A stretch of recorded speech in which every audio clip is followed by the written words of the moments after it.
Well, good afternoon, everybody. Good afternoon, my ECPPers. Welcome back. And yes, you know what? I just thought we would do a bit of a live stream, and I'm trying to do this a little bit.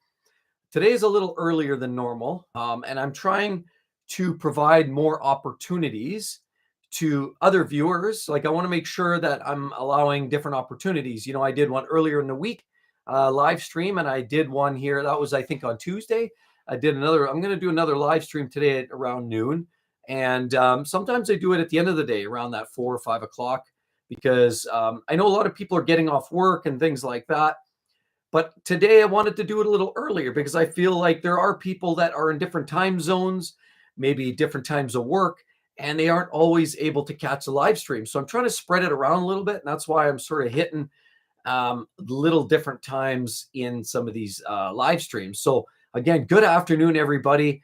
I want to talk about a few things, specifically about why the car market is in such turmoil. We're seeing all kinds of weirdness going on in the car market, and that's what I want to kind of really dial in on. And there's two other things I kind of want to bring up too, as well as not just talking about the turmoil of the car industry and some of the car brands that are potentially going out of business. I mean, Nissan, they're saying, has 12 to 14 months before they potentially go out of business. Stellantis just lost their CEO, and Carlos Tavares has taken his walk-in papers. Ford is admitting that they're not competitive, and they're losing money on every EV that they're making. Mercedes stock prices are down, and they're not selling their vehicles very well. VAG, Volkswagen's having struggles with a lot of their selling their cars. They went too hard with the EVs, and now a lot of their vehicles aren't selling.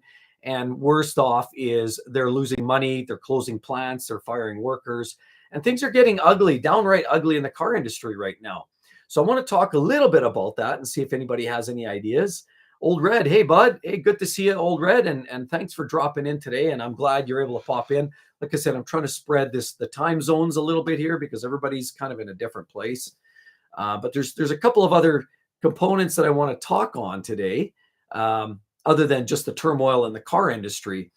One thing, as you'll notice, I'm wearing some swag. I've had these for a while. I've got a box of goodies, some of which, most of which I pretty much wear all the time at different times. I just sort of selective.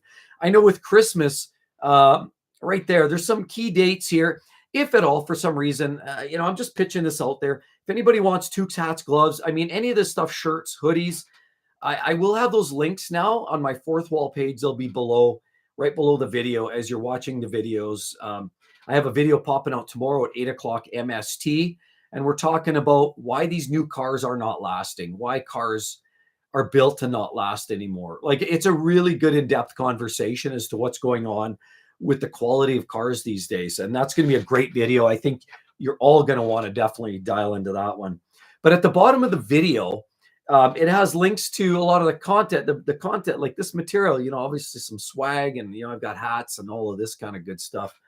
And if you're interested in picking any of that up, basically the key dates are the 6th, which is today. You can go back to my channel if you're interested. The 6th is basically standard shipping outside of, you could still get it by Christmas or by the year end here. If you buy today, if you're interested, maybe by the 10th is the cutoff for standard shipping within the US. And of course, rush shipping by the 16th, you can still get it more or less by Christmas. So if you're interested in any of this, having it for stocking stuffers, anyway, I just want to throw that out there. Just a quick pitch. But more importantly, I also have some fun stuff I want to bring up too, because the membership is one in which I've had some great membership turnout, and I'm often, willing. Certainly the idea behind the membership is to give priority comments, reviews, conversation, advice on, the members. If they have questions, concerns, they bring that up. And I definitely want to focus on the members as well. I give, attention to everybody, but certainly the members, I'd like to give them a little bit, focus on some of their questions and concerns. But we will deal in that. And with the membership, I am going to be hosting or posting a video that's exclusive to the membership. That is the blooper reel for 2024. So we put together this great little blooper reel. My editor decided, hey, what would be a fun idea is to get all the kind of the weird, funky edits and put it all together in a few minute blooper reel. So I'm going to be hosting that, and that's going to be available behind the membership wall. So if you're interested in taking a look at that, feel free. I am going to be hosting that, and the members will have access to that for sure. So if you want to get in on board on that, feel free. But anyway, enough about pitching this, that, and the other. I'm not. That's not really the intent of this. The intent is to talk about the car industry. And I don't know if any of you have noticed what's going on in the car market today. Other than the ridiculous prices. The other day, I got a phone call from a Mercedes, or not a Mercedes, a Toyota dealer that asked me, "Hey, are you still interested in a 4Runner?" Because about 8 months ago, I was poking around. I was looking at maybe buying an SUV, right? And I looked at a bunch of different options, and the new Toyota 4Runner was one of them that I'd looked at. And I kind of dropped it. I thought about it, and then I heard more, read more about it. It's come with the new 2.4 turbo. And then I got to thinking about, is that even, really what I want? A 4Runner with a turbo 4? I don't know. Like, the more I thought about it, the less I kind of really got excited about it. And then I started learning more that you're talking about the prices of this new 4Runner might be closer to $100,000 Canadian, 100 grand. Absolutely, 100 grand. Rob's neighbor. Hello, everyone. The market is silly. Good old stuff is getting its value, and people can't afford new. There's no in between. What am I seeing? That's exactly. So to Rob's neighbor, for sure, I would agree with that. There's no happy medium right now, and the worst part is a lot of those affordable cars are going away. And I today's video actually released over on my other channel, Easy Car Buying. You may want to look at that. But yesterday's video, today's video, I'm talking about what's going on in that market. But yesterday's video, actually, I touched on all cars that are going away in 25, and some of them are affordable vehicles, and it's unfortunate. Solo says, "Hey, thumbs up. Have a great weekend." And yeah, you as well. And everybody have a wonderful weekend for sure. Joker MP1 says, "Love the show." Thank you very much as well. And I appreciate you dropping a line and watching the content, the live streams, and certainly the videos on a day-to-day, week-to-week basis. I really do appreciate all the support. And to Rob's comment there too, you're totally right. And some of the affordable cars and vehicles and SUVs are going away. GM's getting rid of their cheaper cars. The Malibu's going away this year. Ford got rid of the Fusion. Those were cost-effective vehicles. Now Mitsubishi's getting rid of their little car in 25. The Ford Escape was one of their more affordable ones in Ford. That's going away in 25. There's way too many vehicles that are getting pitched. And some of them are going to get replaced with something that's newer and more expensive. We know that. That's kind of seems to be the way. So Rob's neighbor says, "There is a 3-valve F-150 two-wheel drive down the road from me for $7K. It's Wisconsin. It's not in bad shape, but $7 grand for an older 3-valve F-150. The only thing I'd caution there, Rob, are we talking about the 5.4? Because that one, that there's cam phaser galore issues with. If that's the same truck we're talking about, that might be a problem. Just tread cautiously with that for sure. It's the really bad one. Yeah. So, I mean, depends, right? If you get the price and it's maybe been dealt with, maybe they just did the cam phasers. Maybe some of the issues were sorted out already. You might still get another 100, maybe 60,000, 80,000 miles on it. Who knows? But if the price is right, you know what? Even if you get a couple of years out of it, it might be worth the time. Certainly better than, certainly better than paying 90 grand for a new truck, though. 5.4, you are correct. I would never buy. I am a Sienna guy. Or a Sierra guy, Sienna guy. Yeah, you betcha. Yeah, that's the thing, right? Like that 5.4 has been a problem. My old house, I had a mechanic. He worked for a Ford dealership, one of the vendors here in the city of Edmonton. And he told me he used to swear up and down getting access to the back, the plugs and access on the maintenance on these and the cam phasers. And he used to swear up and down. And he was just mad even talking about the 5.4. But yeah, I mean, I get it. You know what? So Solo, yeah, nope. I'd say the 3-valve, no. I'd probably be inclined to stay away from that one. if that were me. But you know what? There's some good options out there for older trucks.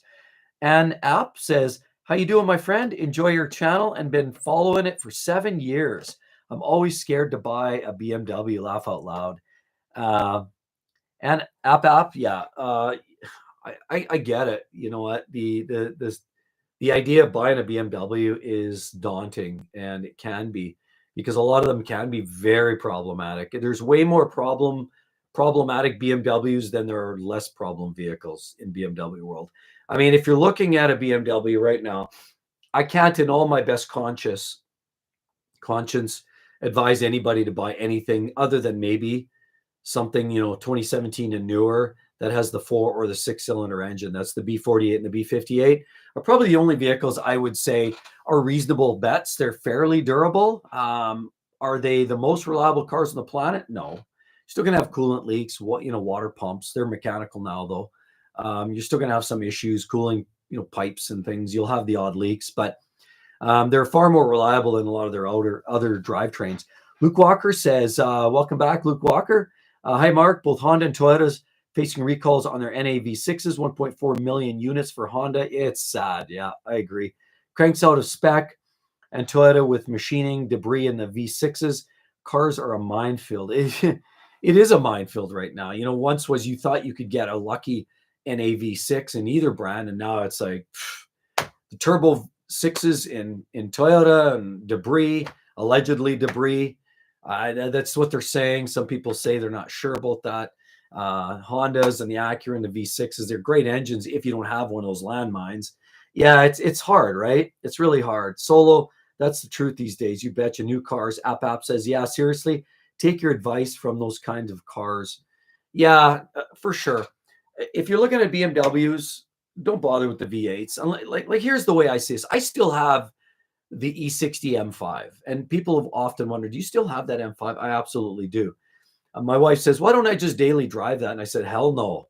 You can't afford to daily drive an E60 M5. They're a wonderful car to get out there and rip it up on a Saturday night, but it's so costly to fix and maintain that, you know what, unless you really know what you're getting into, I wouldn't suggest buying an E60 M5 or an E92 M3. They have great engines. They're some of the best legendary engines, and they're truly that I do believe there will be a place in the future for those. And I think there could trade for bigger dollars with time once all this EV and hybrid crap comes out and all these little turbo 3s and turbo 4s and people are sick of that junk. I think once all that garbage sort of just splatters and fills the market, I think people will be looking for other options. And I think the nice examples of the V10s and the V8s that are NAs from BMW will have a place, but they will come with some maintenance costs. And I guarantee you that. I guarantee it. John Boz, what's your opinion on cylinder deactivation? Trash. If GM didn't bring that, if Acura didn't bring that, they'd have engines that were more durable. GM's and their 5.3 cylinder deactivation. That 5.3 was a legendary engine until they brought that cylinder deactivation, and it's caused nothing but problems. So I mean, I would kind of navigate around vehicles that have that. I mean, now it's harder and harder to find vehicles without that type of tech, especially with the V8s and the domestic products. But I would try to dodge those as best I could, honestly. Sometimes you got to step up and you got to buy. I get it, but GM's had some struggles. They've had problems with lifter issues. They've had problems with engine, not rod bearing, but engine issues. Certainly with fueling issues, carbon fouling, and the like. So. Even Mazda is deactivating. Yeah, that's not great, right? Luke Walker says turbos, cylinder deactivation, direct injection, planned obsolescence. You nailed it. CVTs, let's throw that one in there too, for sure, but not on their turbos, John. Yeah. So there you go, right? And Mazda and their turbos, I mean, I've heard they tend to use a wee bit more oil, but Mazdas are a pretty robust engine these days in their 2.5s in the NAs or the turbos. CVTs are junk. Yeah, you betcha. John Boz, good advice. Thanks. 100%. So, this market is in turmoil. A lot of manufacturers, I think what's going on with Nissan is it feels like unless they have an investor waiting, like they're talking maybe Honda would, might be the brand to save them, pull them out of the fire. I don't know. Nissan, like it's hard to believe that they've come from such a legendary place. The original Z cars from back in the 70s and early 80s. I had a 280Z. I love that car. And the GTRs when they first came out, they were legendary. They also had the original Pathfinders. They had some great vehicles, and then they just sort of went to crap. They brought in the CVTs, the reputation went to toilet, and they never really followed suit with the Hondas and the Toyotas. And it's sad. I hope they can figure that out because their products are a little blah right now, and the reliability is a little blah, and their finances are dictating and showing that. So it's too bad. See, Tim Rayner says, I know you diss on Audi. Not all Audis. I think there are some Audis that I do actually like, but I've had a 2016 Q3 that has been far more reliable than any car I've had in the last 2 decades. I had a Jeep Liberty that ate steering every 30,000 miles and a POS Camaro. Yeah, for sure. I mean, the Camaros, I think Camaros are a tough one. It's a love-hate. And I had a friend that has or had ZL1 1LE, and all of the deficiencies with the Camaro go out the window when you buy that setup. And he had that wonderful supercharged V8, basically the Corvette Z06 engine, but he had that teamed up with a manual 6-speed, and that car was just phenomenal. But yeah, I mean, the fit and finish isn't necessarily the best. Yeah, I mean, the Q3, and depends how many miles you have on it. And am I a little hard on Audi? Yeah, only because I've known enough people, I've seen enough people, I've done enough research, and I've experienced some of that product, and particularly some of the drivetrains that I hate to say it, but there have been some problems, and I'm glad to hear that you're having some success, and I hope it continues on that way. So a lot of it is mileage dependent as well. I think as you get the mileage, and a lot of people swear by the time you're in that 70 to 80, 90,000 miles, that's where sometimes you're going to start feeling some of the hurt. But that's like BMW. That's a lot of the German cars, and I'm finding Mercedes is no different. So they don't stand alone in that. I do believe that Audi, though, does have some great engines, and I've talked about in some of my videos. One of my all-time favorite, of course, without any doubt, is the 4-liter V8. Of course, you're going to find that in the Porsche. You're going to find that in the RSQ8. You're going to find that in the Cayenne Turbo. You're going to find that in, a lot of their models. I love, of course, everybody loves the R8, but it didn't get enough love because it's not sticking around. And unfortunately, the 2.5 is going away. I think the 2.5 is by far my favorite engine. It's a rev happy, fast, powerful. It's designed from the inside out. It is truly a race engine. And so the TTRS and the RS3, I love on that engine. I love on that car. And I truly think that if a person was willing to step up, that is a legendary Audi. So no, I mean the Q3, that's good. And honestly, Tim, I'm glad you're having a good experience with that. I only wish the best for everybody. All I can do is share, what I've known, what I've experienced, what I've seen and heard, with documented experiences. Otherwise, a lot of people, there's always exceptions to every case. Jaguars, a lot of people hate on Jags, a lot of people hate on Range Rovers, and I also know people that have had nothing but good experiences, other than pricey maintenance and servicing. But there are, it's just the law of averages. That's all. Luke Walker, headroom is less in the CX-50. Yeah, it is for sure, because it's a lower, more crouched vehicle. The CX-5 is a more upright, narrower body.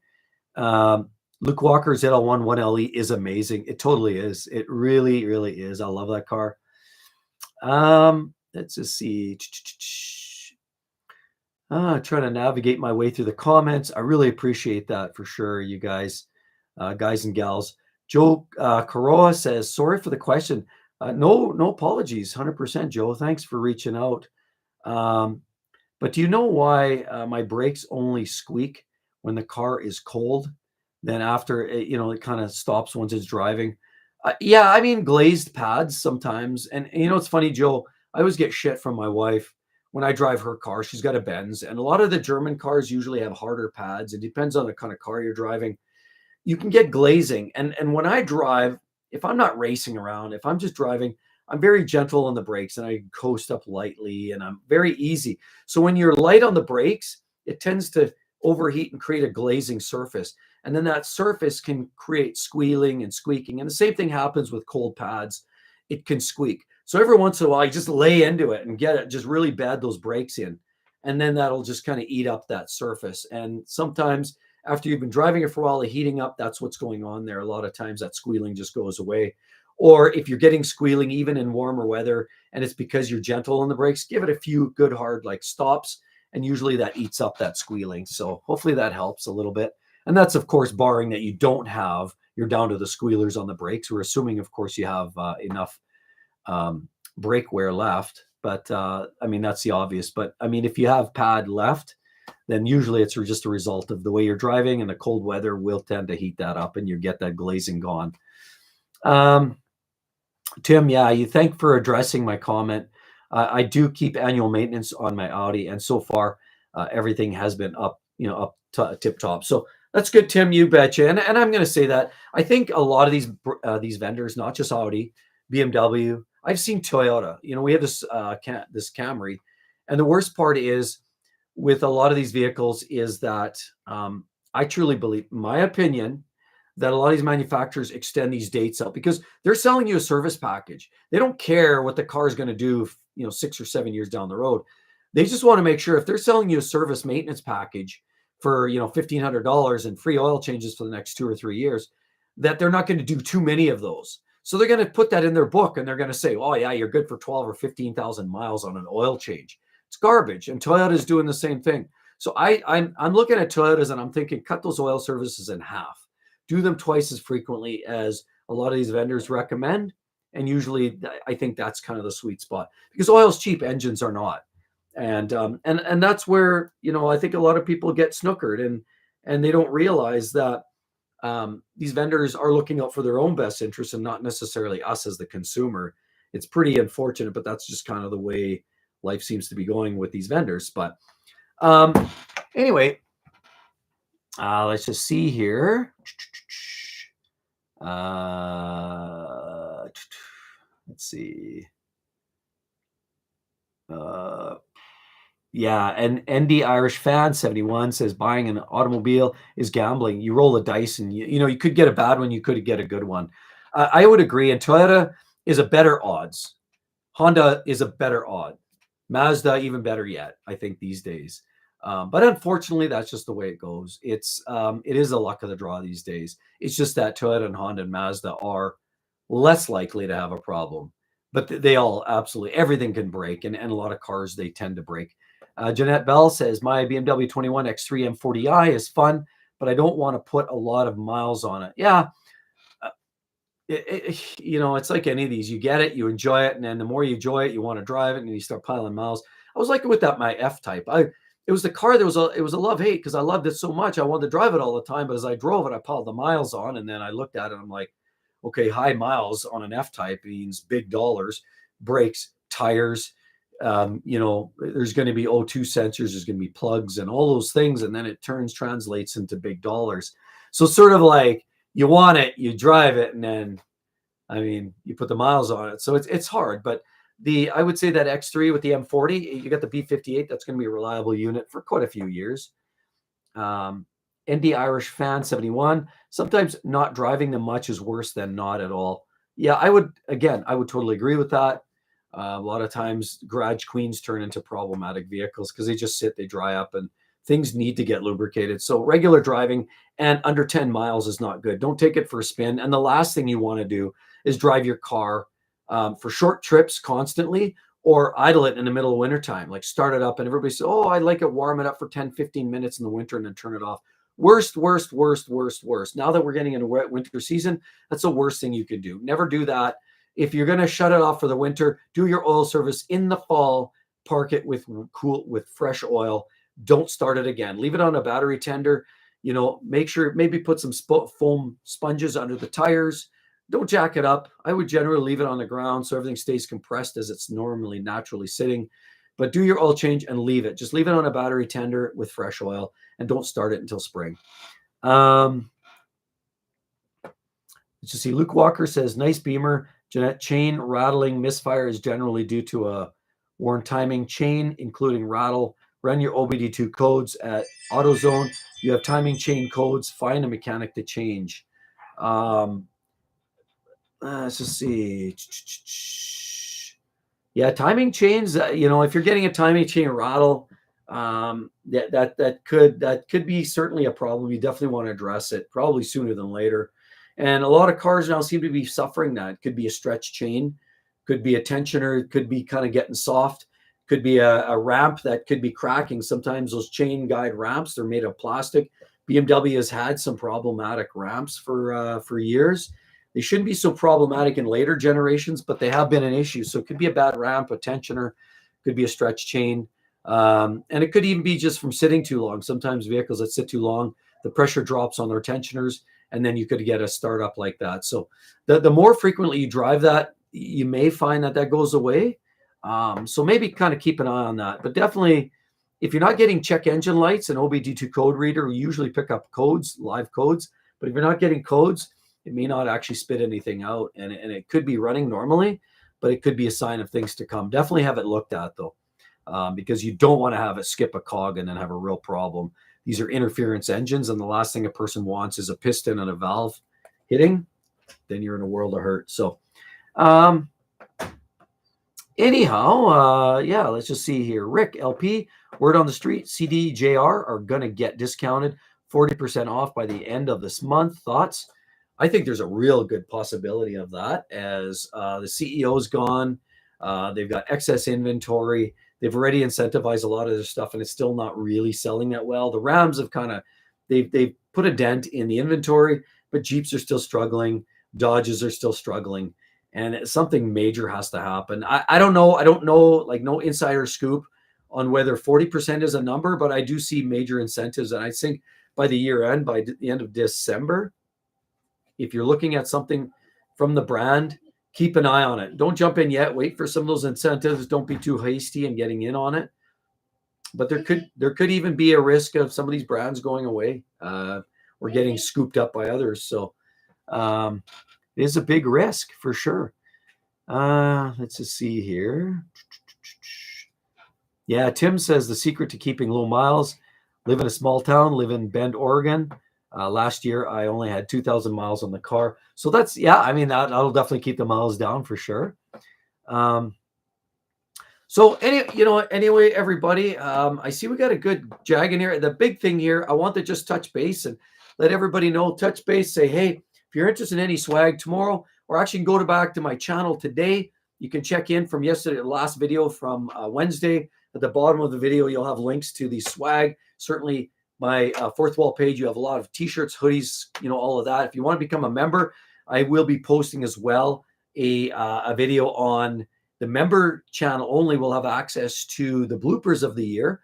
And of course, tomorrow morning, we'll have a great video coming out. It's definitely something that's hot to the topic. Everybody's concerned with the quality of the modern day vehicles today. And I'm going to touch on that issue tomorrow at 8 o'clock MST. You're all going to want to definitely take a look at that. So anyway, I really do appreciate everybody. It's a shorter one today, a half hour. Some great engagement. I see a lot of people are joining in. I do want to touch base. Thanks everybody again for joining and being great supporters of the channel. And again, get your swag while you get it. Today's the last day for outside of the US. You can still get it delivered before Christmas. If you miss this boat by the 10th, you can still get it within the United States and Canada. Still get this delivered by Christmas. Of course, expedited, you can do it by the 16th. You can still get some swag, get it into your stocking stuffers and so on. But thanks again, everybody. I really hope everybody has a wonderful, wonderful weekend. And we'll be back tomorrow. Great video. Monday, the car news, Crusty Car News, will be back again with some hot topics. It is a juicy one. Hope to see each and every one of you. All have a wonderful weekend. Talk to you all tomorrow, and we'll see you on tomorrow's video. Over and out. See you later. Bye-bye.